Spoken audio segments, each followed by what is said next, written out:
Queridos irmãos, é uma palavra do Senhor que eu gostaria de dividir hoje com vocês. Está em Isaías, capítulo de número 6.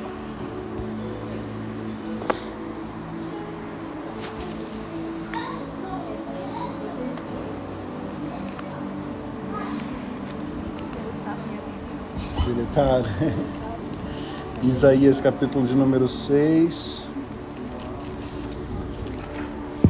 E é o verso de número 1 até o 3.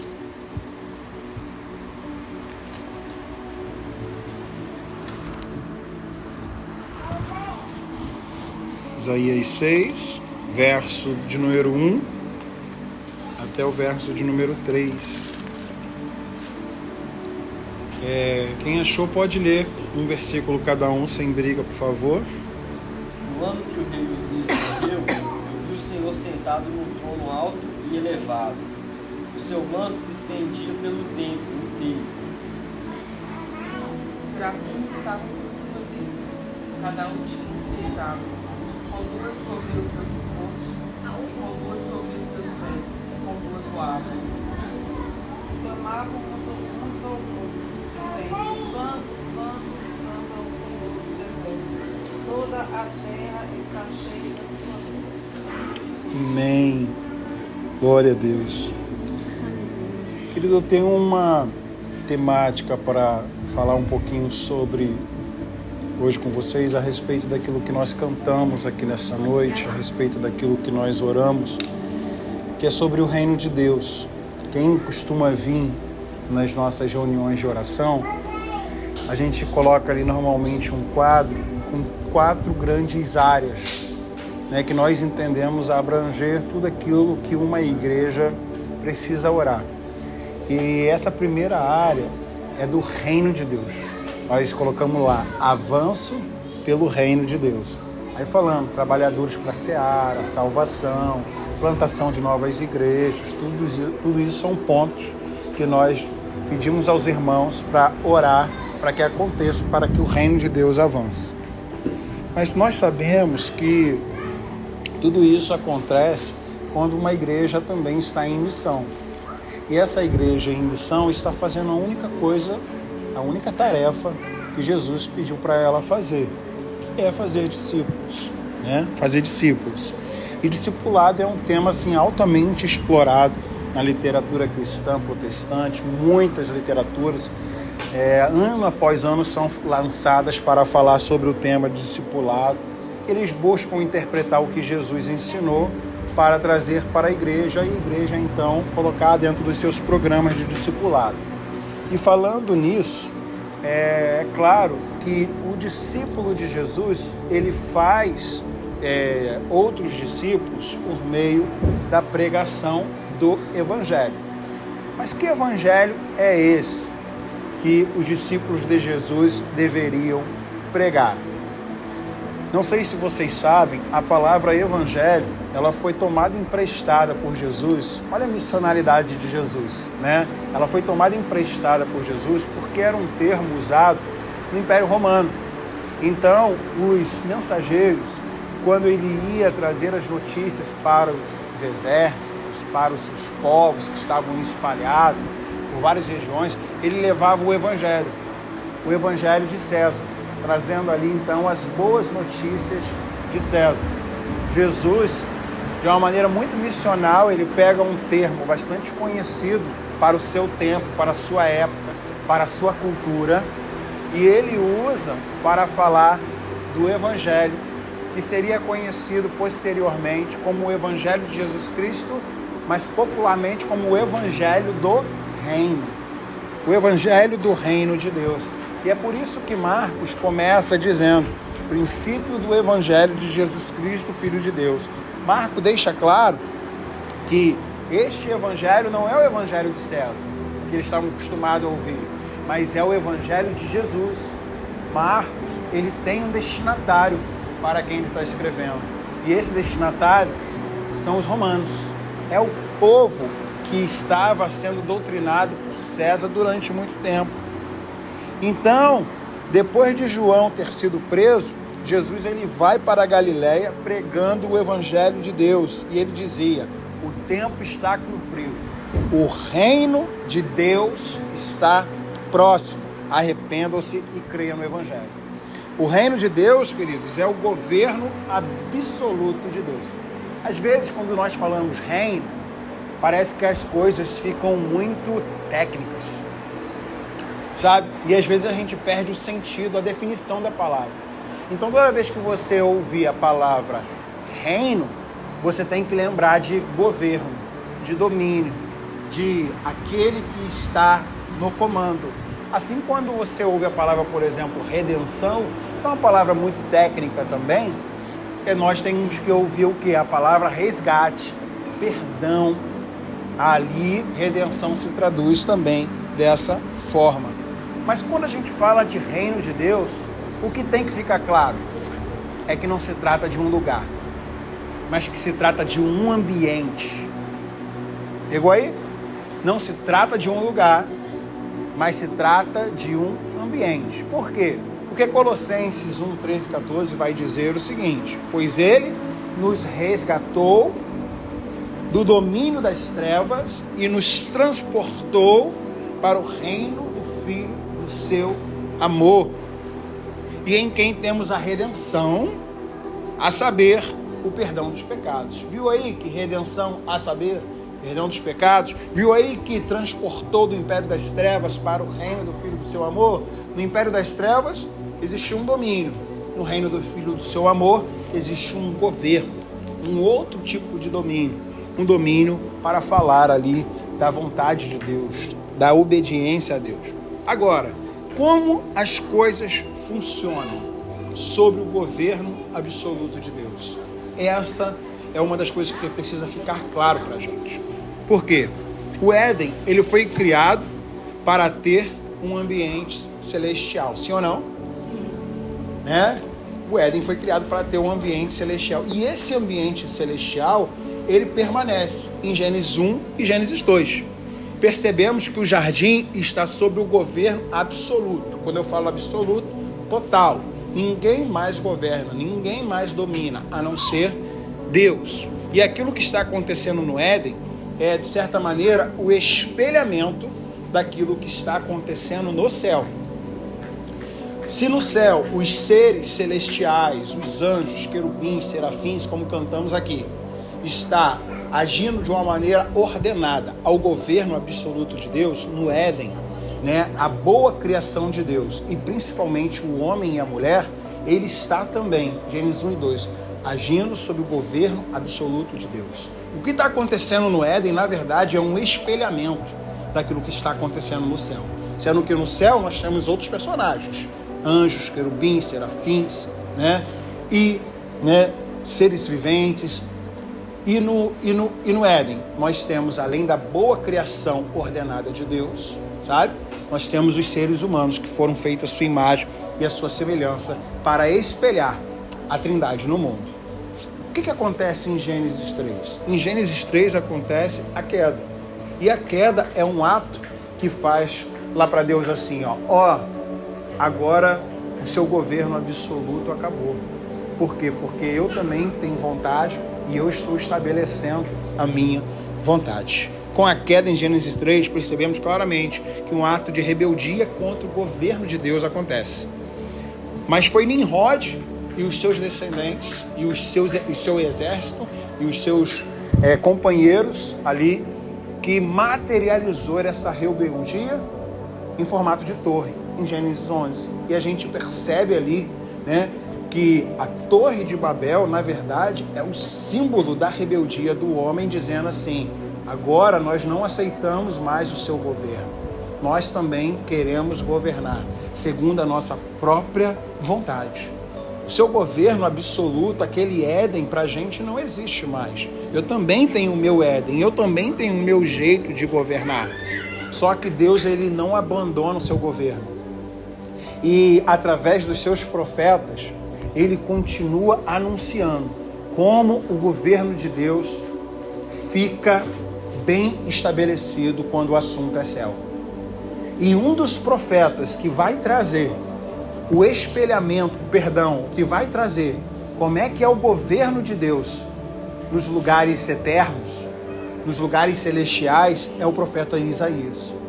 Isaías está descrevendo o governo absoluto de Deus, bem ordenado. Ele está nos dizendo que ele está vendo alguém assentado sobre um alto sublime trono, exaltado, e está vendo anjos adorando, ou seja, exaltando, engrandecendo, manifestando ali os valores do reino diante deste que está recebendo toda a honra, toda a glória e todo o louvor. E nós cantamos aqui, né, santo, santo, santo, né? Por quê? Porque esse é o que Isaías parte, vamos chamar assim. Isso é parte daquilo que Isaías vê. Além de Isaías, João também tem uma visão do governo de Deus, do reino de Deus, sendo estabelecido, bem estabelecido, no final de todas as coisas. E isso está em Apocalipse, capítulo de número 4. Podemos ler Apocalipse 4? Vamos sair daqui com um capítulo da Bíblia inteirinho hoje, lido. Só tem 11 versículos. Não briguem, por favor. Isaías, capítulo 4, versos de número 1. Apocalipse, capítulo 4, versos de número 1. Aí, ó, o que a gente vai ver agora é uma outra cena do governo absoluto de Deus. Aqui não há ruído, gente.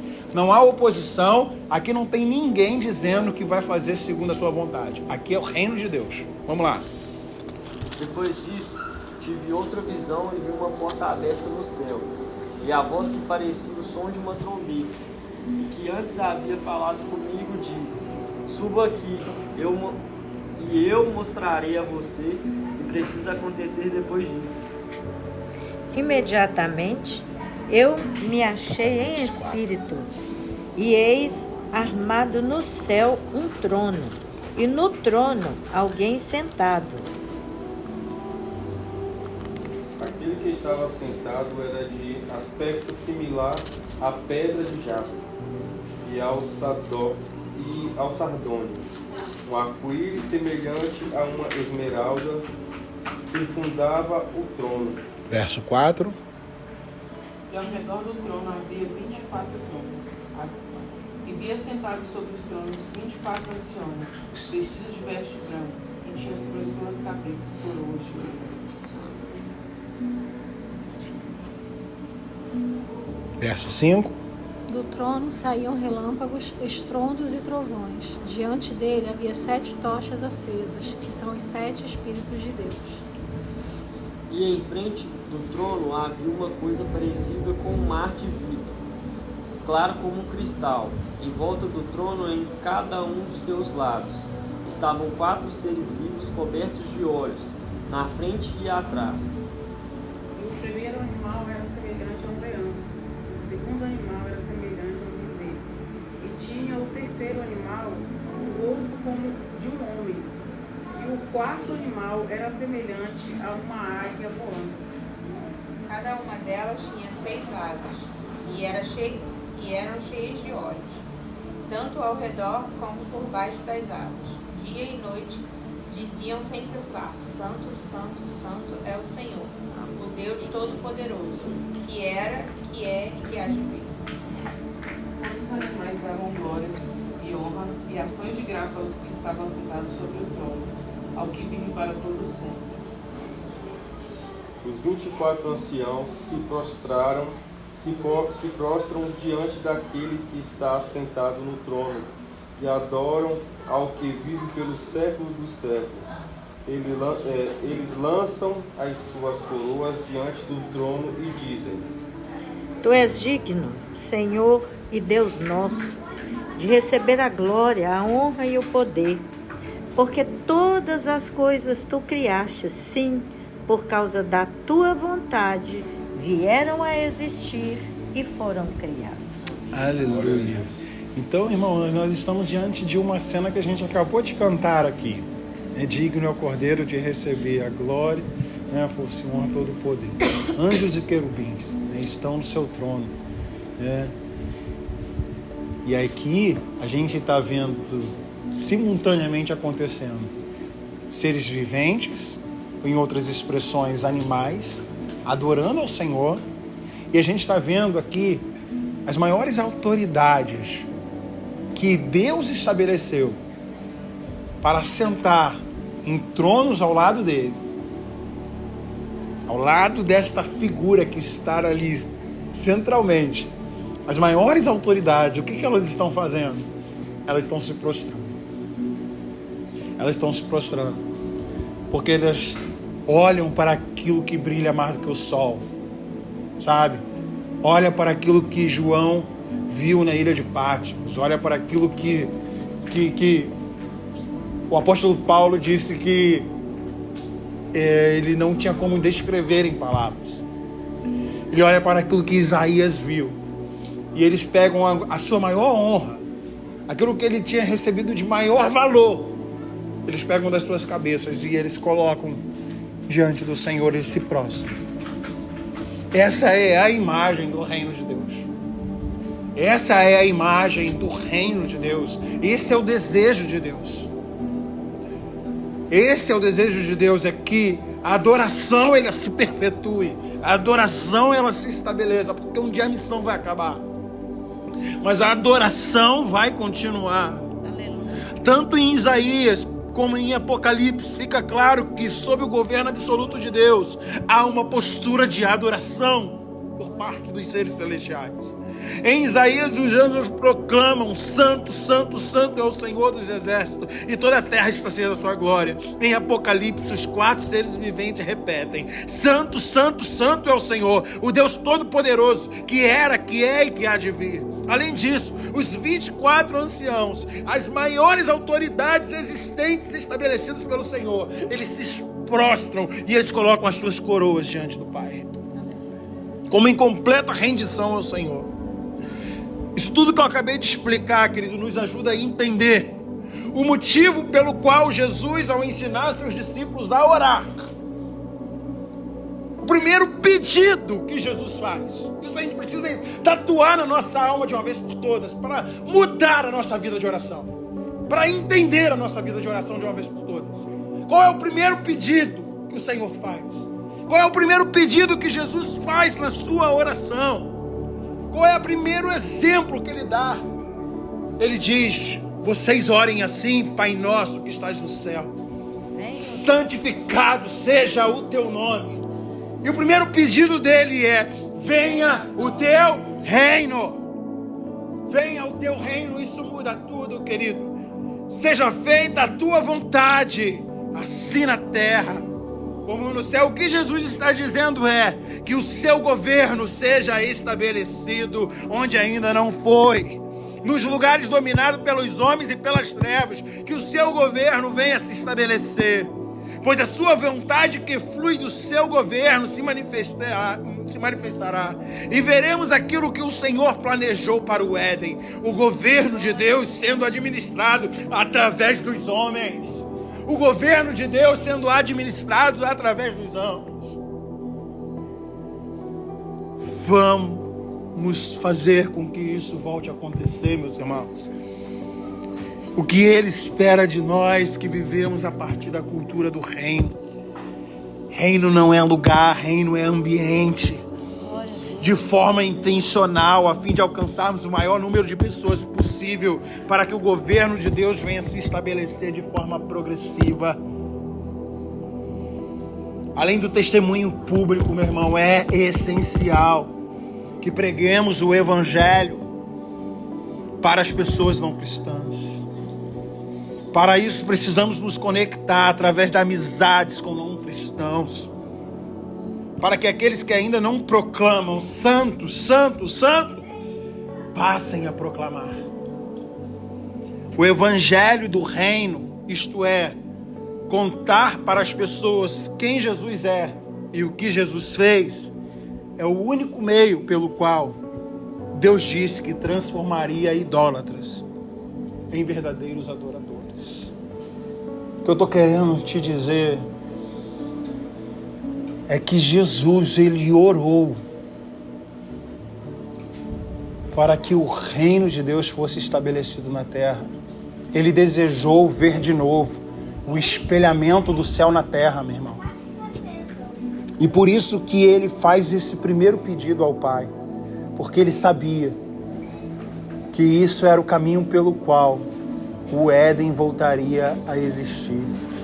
Nós sabemos sim, que quem finalizará todas as coisas é o Senhor, mas até aquele grande dia, Ele resolveu estabelecer a ordem no caos, através da pregação do seu Evangelho, e Ele confiou isso à igreja. Se você é como eu e deseja ver o reino de Deus crescer através da igreja local, eu quero te dizer, querido, que isso vai acontecer. Amém. Na medida que adoradores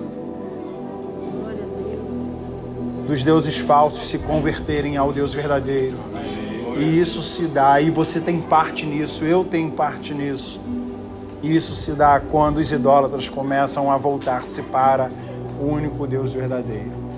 No nome de Jesus. E Deus possa abençoar o nosso coração com essa palavra. Amém. Louvado seja o nome do Senhor.